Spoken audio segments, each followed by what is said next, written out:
माझं सोलापूर न्यूजमध्ये आपल्या सगळ्यांचं स्वागत. 10वीची परीक्षा देऊन बाहेर पडलेल्या विद्यार्थ्यांवर अचानक मोहोळच्या मधमाशांनी हल्ला केला. यामध्ये शेकडो विद्यार्थी जखमी झाल्याची घटना दुपारी 1:15 वाजण्याच्या सुमारास सोमवारी सांगोला येथे घडली. जखमी विद्यार्थ्यांवर तातडीने उपचार करून त्यांना सायंकाळपर्यंत घरी सोडण्यात आले. सांगोला तालुक्यातील वाकी शिवने येथील विद्यामंदिर माध्यमिक विद्यालयात इयत्ता 10वीचे परीक्षा केंद्र आहे.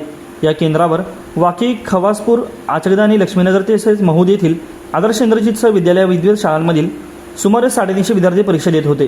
सोमवारी भूमिती विषयाचा पेपर दुपारी 1:10 वाजता संपल्यानंतर विद्यार्थी परीक्षा केंद्राबाहेर पडता अचानकच मधमाशांनी हल्ला चढवला.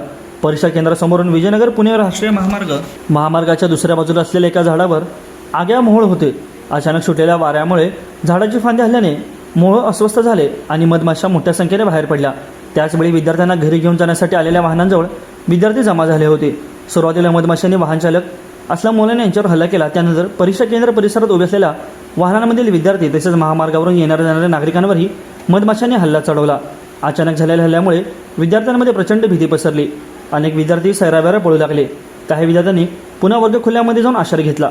मात्र उघड्या वाहनामध्ये बसलेले विद्यार्थी, पालक आणि शिक्षक यांच्यावर मधमाशाने मोठ्या प्रमाणात हल्ला केला. जखमी विद्यार्थ्यांना महूद येथील प्राथमिक आरोग्य केंद्रात दाखल करण्यात आले. लक्ष्मीनगर माध्यमिक विद्यालयातील सुमारे 35 विद्यार्थी व तसेच शिक्षकांवरती उपचार सुरू करण्यात आले आहे.